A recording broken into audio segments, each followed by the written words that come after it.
안녕하십니까, 권자입니다. 지난 시간에는 우리가 뷰피니티 S8, S32B 800의 스펙과 언박싱을 해봤었죠. 그리고 아울러서 뷰피니티 S9와의 스펙 비교를 통해서 뷰피니티 S8이 나름 가성비인데? 라는 결론도 얻어냈었습니다. 자, 오늘은 뷰피니티 S8 리뷰의 두 번째 시간으로 메뉴와 성능을 한번 살펴보도록 하겠습니다.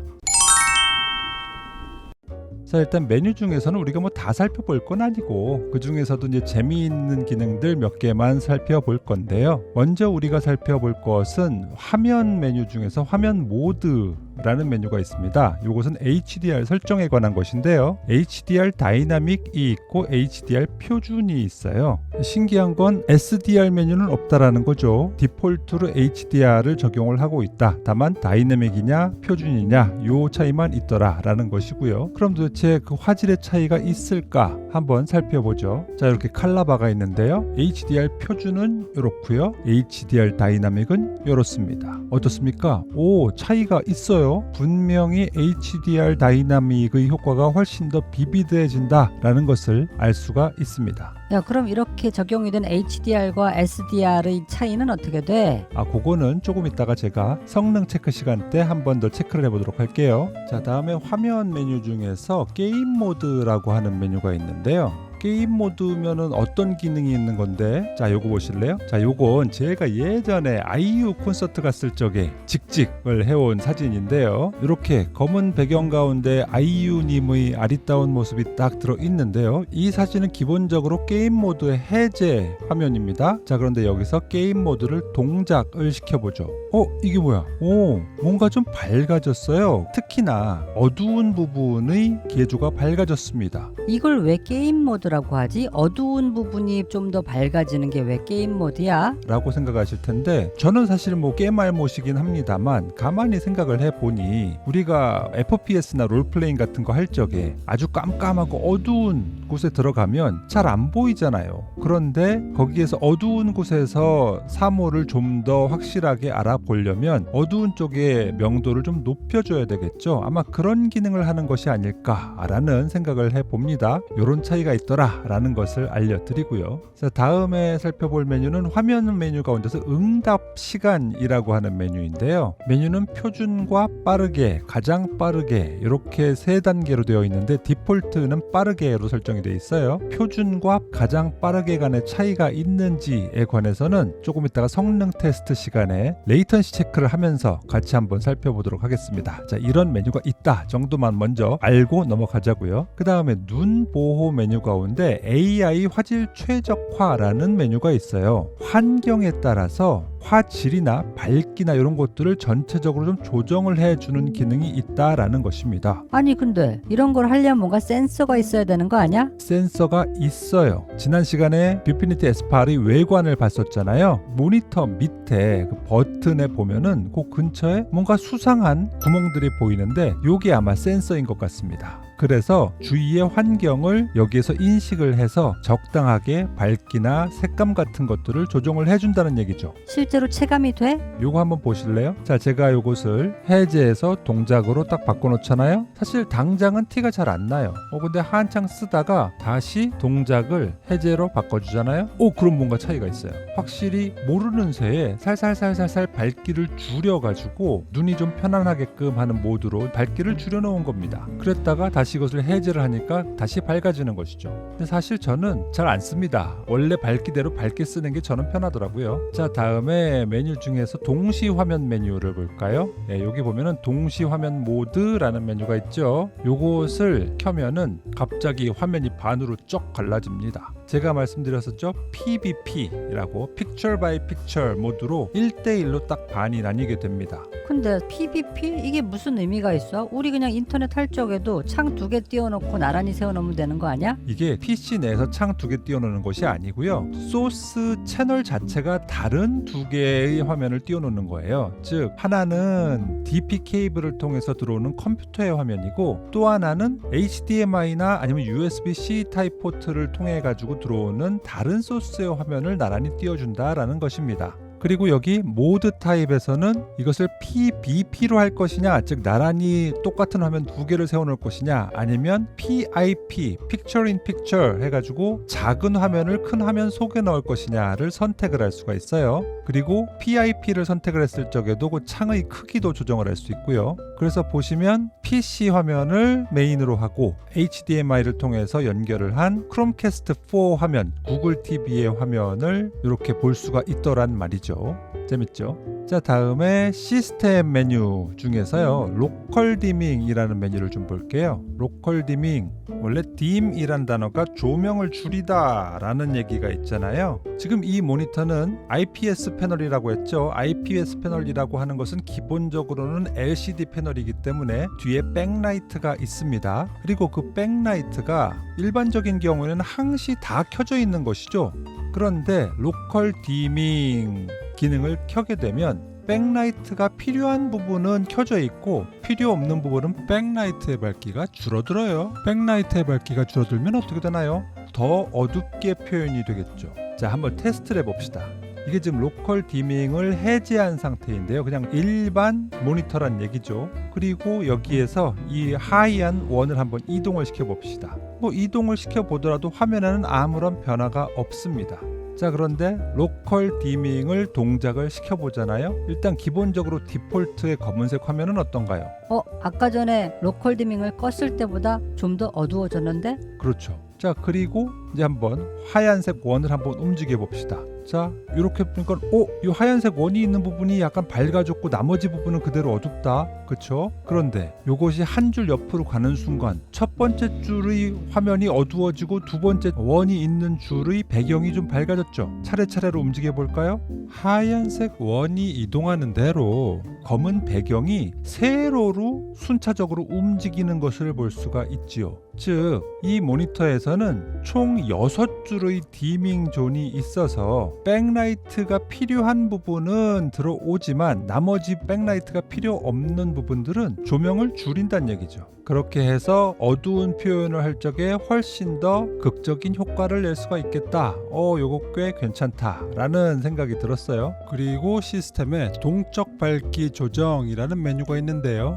이거는 우리가 아까 전에 눈 보호의 AI 화질 최적화 기능에서 봤듯이 센서가 주위 환경의 밝기를 인식을 해서 그에 맞는 최적의 밝기를 자동으로 조정해주는 기능을 말합니다. 나름 똑똑한 모니터라고 할 수 있겠죠. 요게 메뉴 중에서는 눈에 띄는 그런 메뉴였어요. 자, 그럼 이제 성능으로 가보시죠. 우리가 먼저 살펴볼 것은 스크린 퀄리티인데요. 우린 항상 두 모델을 비교를 해보잖아요. 뭐랑 비교해볼까 하다가 제가 바로 전에 쓰던 모니터였던 27V750과 한번 비교를 해보기로 했습니다. 사실은 비교의 급이 안 맞죠.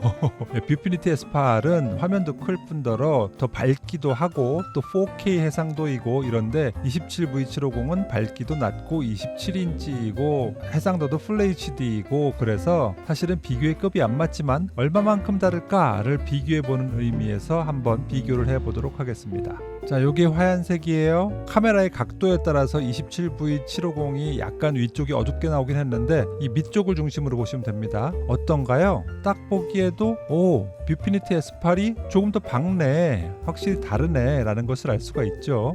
검은색은 어떤가요? 검은색은 거의 대동소이한 것 같은데 제 육안상으로는 약간 더 27V750이 좀 더 어둡지 않나 라는 아주 미세한 차이는 있는 것 같은데 그래도 뭐 큰 차이는 없는 것 같습니다. 검은색의 어둡기는 둘 다 유사한 것으로 판단을 하고 싶네요. 전반적으로 27V750의 색감은 약간 따뜻한 톤이고요. 아마 색온도가 그렇게 설정이 되어 있나 보죠. 그리고 뷰피니티 S8은 약간 쿨한 그런 톤이다 라고 말씀을 드릴 수가 있을 것 같아요.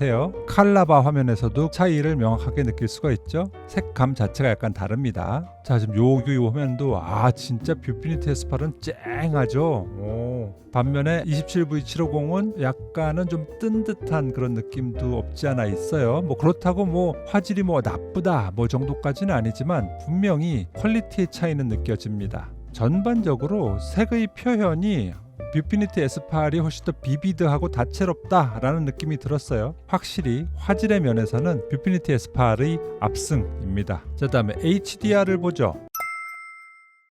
네, HDR은 유명한 유튜버죠. 컬러스케일의 블루님께서 랜선 케이크라고 하는 HDR 영상을 샘플로 올려두신 게 있었거든요. 그것을 한번 비교해 보도록 하겠습니다. 자, 나란히 한번 보실까요? 자, 요래요. 오른쪽이 HDR 화면이고요. 왼쪽이 SDR 화면입니다. 어떤가요? 확실히 차이가 나죠. 제가 지난번에 말씀드렸잖아요. 아, 이거 디스플레이 HDR 1000 인증 미만은 잡이야. 라고 평가하시는 분들도 종종 있는 것 같은데 저는 디스플레이 HDR 600 인증까지도 충분히 의미가 있는 성능이다 라고 말씀을 드리고 싶었어요. 분명히 다릅니다.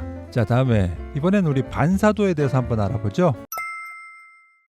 삼성이 매트 디스플레이라고 하는 기능 얼마만큼 강력할까 그냥 바로 보여드리겠습니다. 이래요.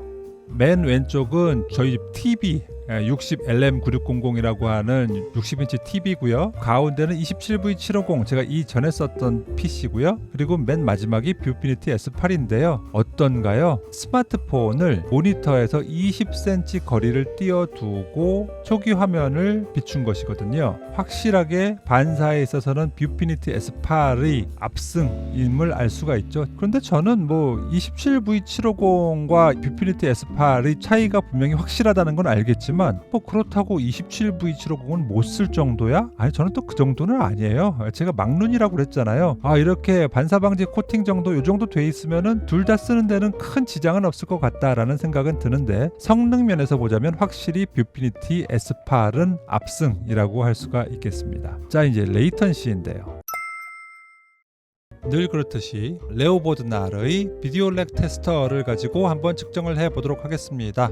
27V750의 레이턴시를 한번 체크를 해보죠. 27V750도 해상도가 풀 HD이기 때문에 1080p의 해상도로 테스트를 했고요. 중간반은 26.6ms, 그리고 상단반은 19.0ms, 그리고 하단반은 33.6ms입니다. 이렇게 세 값을 평균을 내보면 26.4ms가 나옵니다. 27V750은 그냥 평이한 수준 아니냐, 오히려 좀 모니터 치고는 레이턴시가 있는 것 아니냐라고 말씀하실 분도 계시겠지만 어차피 지금 이 27V750이 게임 전용 모니터 내지는 게임 전용 PC가 아니기 때문에 저는 이 정도만 하더라도 나쁘지 않아, 괜찮아 라고 생각을 했어요. 자, 그럼 오늘의 주인공 뷰피니티 S8 32형의 레이턴시를 한번 체크를 해보죠. 뷰피니티 S8은 4K이기 때문에 2160p의 모드로 테스트를 했고요. 걱정은 되죠. 1080p일 때보다 훨씬 더 데이터량이 많을 텐데 그렇게 되면은 레이턴시가 좀 느리게 나오지 않을까? 솔직히 걱정도 됩니다. 과연 결과는 어떨까요? 자, 응답 시간을 일단 표준 모드로 해놓고 한번 체크해 볼게요. 중간반은 9.2ms, 상단반은 1.6ms, 하단반은 16.9ms입니다. 평균 레이턴시는 9.2ms예요. 와, 이거 실합니까? 저는 깜짝 놀랐어요. 9.2ms라고 한다면 0.009초 대단하죠. 전 이 정도를 사실 기대하진 않았어요. 왜냐하면 뷰피니티 S8이 전문가용 모니터, 크리에이터용 모니터 이렇게 홍보를 해가지고 게이머용은 아니구나 라고 생각을 해서 아주 형편없는 레이턴시가 나올 줄 알았거든요. 그런데 이 정도면 꽤 준수한 상황이란 얘기죠. 근데 이 모드는 응답 시간이 표준 모드였단 말이죠. 그럼 혹시 응답 시간 옵션을 가장 빠르게로 해보면 어떨까? 그럼 훨씬 더 빨라질까? 얼마만큼 좋아질까? 궁금하지 않으세요? 자, 한번 체크를 해봤습니다. 가장 빠르게 모드로 해놓고 한번 보시죠. 가운데 반은 9.2ms, 상단 반은 1.5ms, 하단 반은 16.9ms입니다.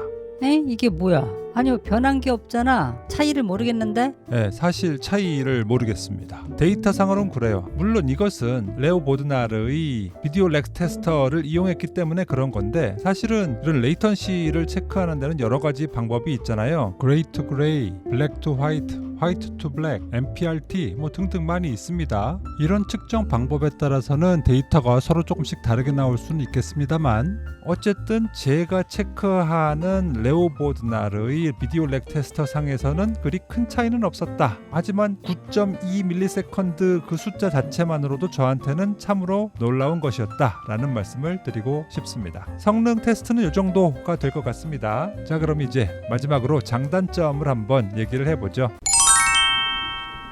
자, 뷰피니티 S8, S32, B800의 아쉬운 점부터 말씀을 드리자면요. 가장 커다란 아쉬운 점은 HDMI 포트가 왜 하나뿐이냐라는 것이에요. 지난 시간에 외관에서 살펴보셨듯이 외부 입력 포트가 대표적으로 두 개가 있는데 하나는 HDMI 포트고 하나는 디스플레이 포트였잖아요. 근데 요즘 대세는 어쨌든 HDMI 연결이 대세잖아요. 그러다 보니까 하나만 가지고는 조금 아쉽다라는 생각이 드는 거예요. 왜? 저는 OTT 셋탑박스를 연결을 한다고 했잖아요. 그래서 HDMI에다가 바로 크롬캐스트 4를 연결하고 나니까 더 이상 PC와 연결할 구멍이 없더라 이거죠. 그래서 제가 따로 DP 케이블을 사야만 했었습니다. 만약에 여기에 HDMI 포트가 두 개였다면 하나는 크롬캐스트 4와 연결을 하고 또 하나는 PC와 연결을 할 수 있었겠죠. 그리고 소스를 세 개를 쓰는 경우도 있을 수 있잖아요. 뭐 예를 들어서 뭐 플레이스테이션이든 엑스박스든 뭐 이런 걸 연결해서 쓸 수도 있잖아요. 근데 이 경우에는 그렇게 할 수가 없다라는 것이죠. 그래서 왜 HDMI 포트가 하나일까? 하나만 더 있었으면 좋았겠다라는 생각이 들어요. 다음에 두 번째 아쉬움은요. 스피커가 없습니다. 이거 불편해요. 그래서 외장 스피커를 달아줘야 하지요. 저는 여기에 사운드바를 붙였습니다. 여러분 기억하시죠? 저는 LG의 SP2 사운드바를 가지고 있습니다. 그리고 SP2의 크기가 뷰피니티 S8의 폭과 엇비슷해가지고 뭐 외관상으로도 나쁘지 않아요. 그렇게 연결을 하려고 보니 여기엔 커다란 한계가 있었습니다. 왜? 뷰피니티 S8의 USB 허브 포트 중에는 오디오 아웃 단자가 있죠. 그래서 이 3.5파이 오디오 아웃 단자를 통해서 라인을 빼서 사운드바에다가 꽂으면 그 소스가 HDMI 포트를 통해서 들어오는 크롬캐스트 4 소스였든 아니면 PC의 소스였든 무엇이 되었던 간에 아주 자유롭게 스피커용으로 쓸 수가 있죠. 그런데 그렇게 쓰지를 못했어요. 왜? 여러분들 기억나세요? SP2 사운드바의 단점 중에 하나가 뭐였죠? 3.5파이 단자가 없어요. 이게 기본 중에 기본인데 참. 그래서 아무리 뷰피니티 S8에 3.5파이 오디오 아웃 단자가 있어도 그것을 SP2 사운드바에다가 연결을 할 수가 없다고요. 답답하죠. 그래서 어쩔 수 없이 PC는 옵티칼로, 크롬캐스트 4는 블루투스로 뭐 이렇게 이중으로 연결을 해야 되는 아주 번거로운 그런 상황이 된 겁니다. 그래서 안 써. 그래가지고 그냥 헤드폰만 연결해서 쓰고 있습니다. 난감합니다. 이게 다 이 뷰피니티 S8에 스피커가 없기 때문이죠. 있었으면 제가 이런 고민을 했겠습니까? 그래서 좀 아쉽다라는 생각이 들고요. 다음에 방금 전에 말씀드렸던 이 USB 허브의 기능에 있어서도 또 불만이 있어요. 왜 포트의 위치가 뒷판 한가운데 있는 거냐고요. 다른 기기들과 연결을 하려면 그것이 뭐 모니터의 밑이 되었건 아니면 옆이 되었건 이렇게 연결을 하기 쉬운 위치에 있어야 하는데 연결을 할 때마다 그 뒤로 고개를 뒤밀고서 제대로 꽂히는지 안 꽂히는지 확인을 해야 되고 그래서 꽂는데도 불편할 뿐더러 또 그렇게 연결된 것들은 어쨌든 모니터를 타고 넘어와야 되니까 길이에 손실이 생기는 거죠. 그래서 이 포트들을 이렇게 뒷판 한가운데다 넣지 말고 모니터의 사이드 쪽에다 이렇게 나란히 넣었으면 어땠을까라고 하는 아쉬움이 분명히 있습니다. 아쉽습니다. 그리고 네 번째로는 이것은 모든 LCD 모니터의 뭐 한계이긴 할 건데요. 어둠 속에서 빛이 납니다. 이거 보실래요? 자, 이렇게 로컬 디밍 기능을 활성화시킨 상태도 이래요. 그럼 로컬 디밍을 끄면 이렇죠. 아이고야.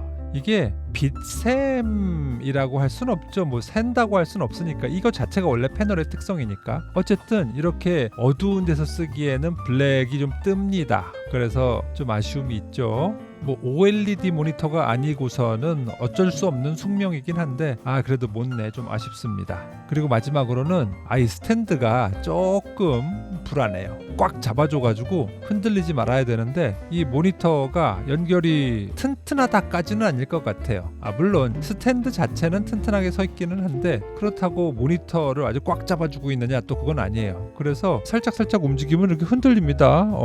일부러 모니터를 붙잡고 흔들 일은 없기는 하지만 그래도 좀 안정감 면에서는 좀 떨어지는 측면이 있다라는 생각이 들어요. 자, 그럼 장점은 없느냐? 있죠. 일단 가장 커다란 장점은 저의 니즈에 아주 딱 맞는 그런 제품이었어요. 제가 지난 시간에 아주 처음에 저의 니즈가 뭐였냐를 말씀을 드렸었죠. 4K 32인치 IPS 패널 HDR 있어야 되고 비교적 신상이어야 되고 브랜드 모니터여야 되고 100만 원 언더여야 된다. 이 모든 조건들을 아주 딱 맞춘 상품이었던 겁니다. 만족합니다. 두 번째로는 스크린 퀄리티죠. 밝기, 색감. 저는 전혀 불만이 없습니다. 물론 제가 막눈이기 때문에 민감하지 않아서 그런 측면도 없지 않아 있겠지만 어쨌든 저는 불만이 없어요.